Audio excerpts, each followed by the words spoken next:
you. Thank you. Thank you so much. The next one is AI startup from Hong Kong. Ray, are you ready to present Image Deep? You can see my screen, yeah? Yes. Perfect. Hi, everybody. My name is Ray, and I'm the Chief Revenue Officer at ImageDeep. We provide AI-powered video surveillance systems that detect threats, deter crime, and secure businesses at a fraction of the cost of guards. And why do we want to replace human guards? Well, they can only be in one place at one time, and they're fallible and open to corruption. If something goes wrong, they may try to hide it, and that results in inconsistencies in recording and reporting of security breaches. Being human, they of course require breaks and multiple shifts to secure a site, and there's all of the other additional costs involved. So how do we solve this problem? Here you can see one of our rapid deployment units on a site. We provide multiple advanced detection systems with an AI layer operating on the edge and in the cloud. Our system identifies humans and issues audio warnings to intruders. This is backed up with automated alerts to management. We also provide number plate recognition and speed limit enforcement to reduce accidents. And all of that data is stored in the cloud to provide a full audit trail for insurance purposes. This is an example of a site where we're providing perimeter security and hot zones for protecting high-value assets and equipment. And this is an example of a report that we generate for a client where an intruder was automatically identified and warned off a site. We also provide thermal cameras for reducing the risk of COVID, which sits within our whole reporting process and our audit trail. From a traction perspective, we're working very closely with Gammon, one of the largest construction companies in Hong Kong. We're working on projects such as an MTR station, the rail station, the new Fullerton Hotel here, and the third runway that they're building at Hong Kong Airport. Their digital arm, Digital G, is also a reseller of ImageDeep. We've deployed our COVID-safe solution at Harrow, one of the most prestigious international schools in Hong Kong, and eliminated the need for 21 staff members to manually check temperatures. We're partnering with Netlinks, an Australian-listed company that provides a virtual secure network for transmitting highly encrypted data. ImageDeep is a key part of their global strategy for reselling solutions embedded with the VSA.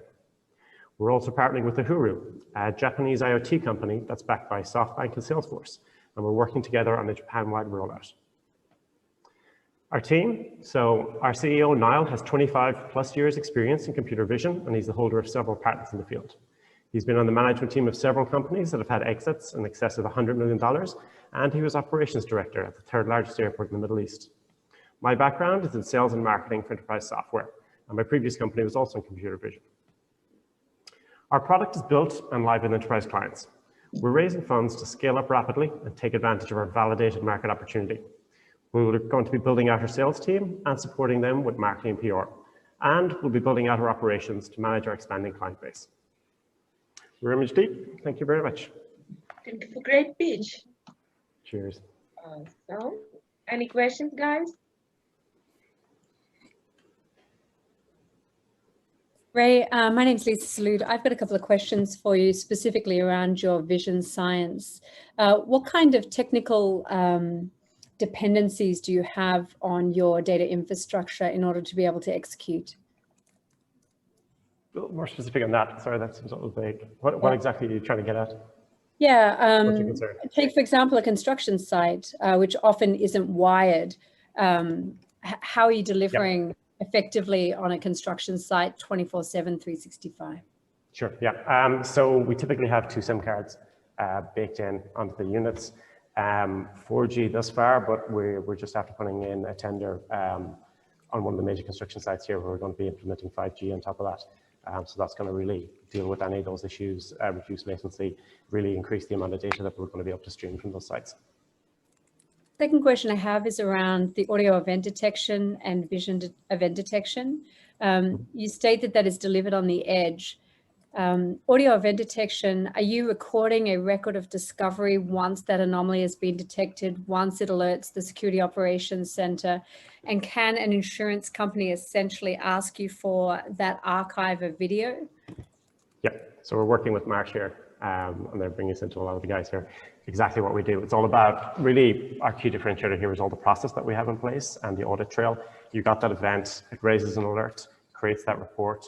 and we track the progress of that report through notifying all those different people. So we have a whole protocol. We have like a 6-page document that we get people to fill out in line with their insurance requirements and who gets notified. We've got a security license here, so we can also get in touch with the authorities, with the police, to alert them if that's required by the client as well. But yeah, having it all in there for risk reduction for insurers as well. Yeah. Are you also integrated with GuardForce, which is, I guess, the largest provider in Hong Kong? Who's your local hands and feet partner? No, we're not integrated with GuardForce just yet, but we know some people over there. Okay, thanks. Okay. Any questions, guys? Two quick questions. One, what's the average gestation of bringing on a client? So how long does it take you to actually bring on a client, usually average tenure? And second, what's the mechanism to make money of these clients? Is this a SaaS model? I mean, how do you build this up? Yeah, so it's speeding up quite a bit. I will say things are moving a lot faster now. Over the last year, I think everybody was struggling getting deals moving, but now it's kind of in that kind of 1 to 2 months once you do a site survey and get a proposal out and go to procurement, it gets moving from there. Yeah, SaaS model. So we're charged kind of between 1,000 US and 2,000 US per month per system that we're putting out there. It depends on if we're doing, just intruder alert, or if we're putting on number plate recognition on top of that, or the thermal units, and if we're integrating, it just kind of adds. And the CapEx is yours. The one time the CapEx is yours, and then it's a SaaS model. Yeah, so typically looking at about a 3-month payback on that, but we do a full managed service. We take control of all of that for the client. So once they hire us, we turn up, we set up the system, we calibrate it, we manage it. We do 10-second system checks, health checks to make sure everything's running. We replace everything along the way. Yeah, fully managed. Allows us to charge a lot more, obviously, as well, in that respect. Got it. Thank you. Thank you so much. Any questions else, guys? If nobody has questions, let's skip to our next participant.